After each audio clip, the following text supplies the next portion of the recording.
నన్ను ఈ నరకంలోకి ఎందుకు తీసుకువచ్చారు? నేను చేసిన తప్పేంటి? ఈ భయంకరమైన అగ్నిలో నన్ను వేసేకండి, నన్ను రక్షించండి. ఇది కథ కాదు, హెచ్చరిక. మన గొప్పతనం కాదు, మన పేరు కాదు, మన మాటల మాయ కాదు, మన శ్వాస ఆగిన తర్వాత మన జనాజా దగ్గర పలికే ఒక్క మాటే జన్నత్ తలుపులా లేదా జహన్నం మార్గమా అని నిర్ణయిస్తుంది. ఒకసారి దైవ ప్రవక్త వారి సమీపంగా ఒక జనాజా తీసుకువెళ్లబడింది. అక్కడ ఉన్న ప్రజలు ఆ మృతుని గురించి ప్రశంసలు చేస్తూ ఎంత మంచి వ్యక్తి, ఎంత మంచి మనిషి అని అన్నారు. అది విన్న దైవ ప్రవక్త వారు వజబత్ వజబత్ వాజిబ్ అయింది, వాజిబ్ అయింది అని ప్రకటించారు. తరువాత మరో జనాజా తీసుకువెళ్లబడింది. ఈసారి ప్రజలు ఆ మృతుని గురించి మంచి మనిషి కాదు అని చెడు మాటలు చెప్పారు.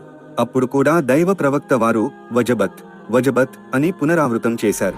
దీనిపై హజ్రత్ ఉమర్ ఫారూక్ రదియల్లాహు అన్హు వారు అడిగారు, యా రసూలల్లా, ఏది వాజిబ్ అయింది?